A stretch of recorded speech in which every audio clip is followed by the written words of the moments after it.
Everyone, my name is Kelsey Peabody. I'm a student at Boise State University, and I'm presenting this project of mine about patient advocacy. I chose patient advocacy because I'm very passionate about it. It's my favorite thing about my job, and I get to bridge many gaps in the healthcare field for my patients so that they can receive the care that will maximize their outcome and promote them to a healthy lifestyle. Here are the goals and objectives I hope to be able to teach you today.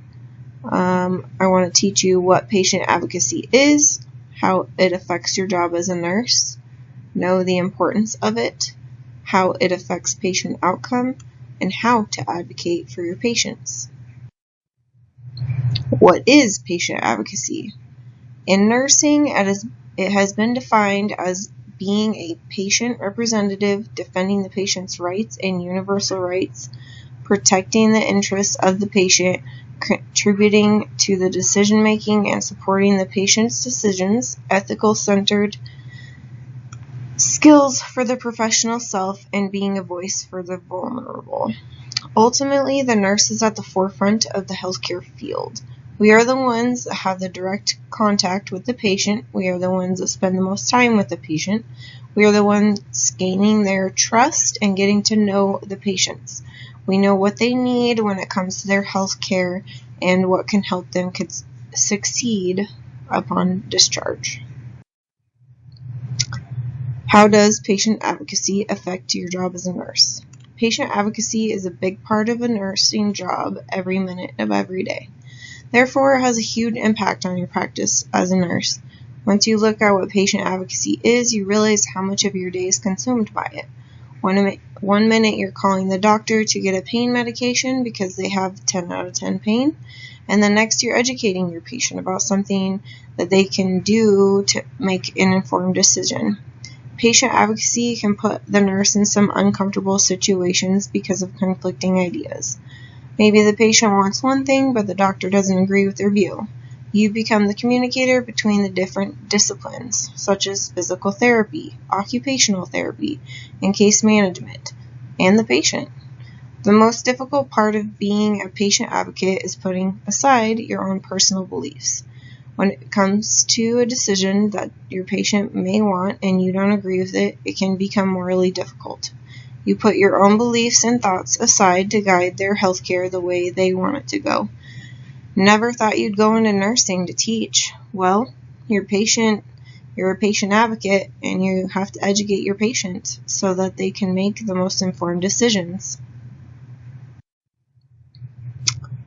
What is the importance of patient advocacy? Health equality for all patients, making sure each one of your patients gets the health care that they need and that it's fair and appropriate. Patient advocacy can take many different shapes. It can even be without a patient right there in front of you. In this case, an example would be to advocate for that right, regardless of your race, religion, socioeconomic status, or other criteria, should not discriminate someone from getting the health care that they need. Another importance of patient advocacy is to help your patient avoid harm or suffering. There are many different types of suffering when it comes to the healthcare system. There is disease, illness, injury, diagnosis, or treatment, and problems caused by the healthcare system. Or there is also mental, psychological, or emotional suffering. Being able to see these issues as a nurse can be extremely difficult when there are so many things that can play a factor, but it's important for your patient's outcome. Of all of these factors play into the outcome of the patient and their health. It is also important to maintain the autonomy of the patient so that they can guide their care and feel like they have a say in what's going on. It will promote a good outcome for the patient and a way back to their baseline of health.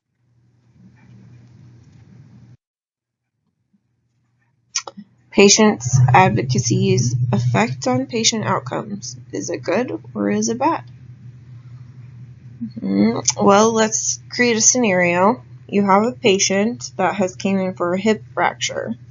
The patient comes to the hospital, has surgery, and stays a few days to get on their feet and discharged to a rehab facility. The patient has an underlying health condition of heart failure. They need Lasix medication, and it still hasn't been given in their stay. You notice the patient looks a little swollen, but attribute it to their trauma to their body has gone through. And go about your business. The patient speaks up and says, I don't think that I've had my water pill since I've been in the hospital. And then you look at the med-rec and you see, in fact, it has not been given. You respond with, let me call the doctor and have him put that in so we can get you back on your medication. Now, imagine if the nurse just let it slide and didn't call the doctor because of unknown reasons and the patient didn't receive their medication. This would create a whole new world of problems for that patient. Prolong the stay, and the health of that patient would decline. Eventually, it would be caught, but it wouldn't be until something had changed in the patient's status. Patient advocacy is as important as doing an assessment on your patient or giving the patient's medications. If the patient's advocacy wasn't there, their prognosis of every patient that you had would not be great. How do you advocate for your patients? Good question. You ensure their safety, give them a voice, educate them, protect their rights, and double check for errors, and connect them to necessary resources. How do you ensure their safety? Well, you can ensure their safety while they're under your care by using fall precautions, double checking their medications upon administration, and questioning situations that look off for the patient. You also need to communicate amongst the different disciplinaries for discharge so that the patient is accommodated in ways that they need. How do you give them a voice? Stay with your patients while they're talking to the doctor. Wait until the doctor leaves and say, hey, is there anything you didn't understand? Is there anything that I can clarify for you? Allow them to have a voice in their diagnosis and their cares. Help them ask questions while the doctor's there and give them answers and translate things so that they can have a better understanding of what's going on. Educate your patients. Education is such a big part of patient advocacy. I have came across many patients that refuse some type of care that would greatly benefit them just because they don't understand. You can educate your patient on how to manage their current condition to improve their quality of life. Education for your patients can make such a different outcome for them. I believe this is the most important portion of patient advocacy. Protect your patients' rights. How can you protect their rights? Know and understand what they want for and expect for their care. This could include communicating with the doctor what the patient wants and would like for their care, or it could mean talking to a family member about the patient's wants and what is best for them. This is a situation of patient advocacy that could put you in an uncomfortable situation and could also test your own personal beliefs. Personally, the situation I have seen this apply to would be when a patient wants to go on comfort care and the family doesn't agree. You need to protect your patient's rights and understand that's what you're doing and communicate it to the proper personnel. Double check for errors.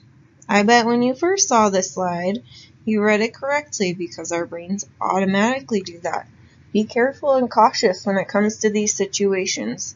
The same thing applies to healthcare. We are at the forefront of the healthcare field. Between the disciplines and the patient, we are the ones to most likely be catching errors or possible mistakes that could happen or have happened. It's always good to question things that are not familiar to you, even if you feel as if you're annoying, which I can relate because I'm a baby nurse and I question everything.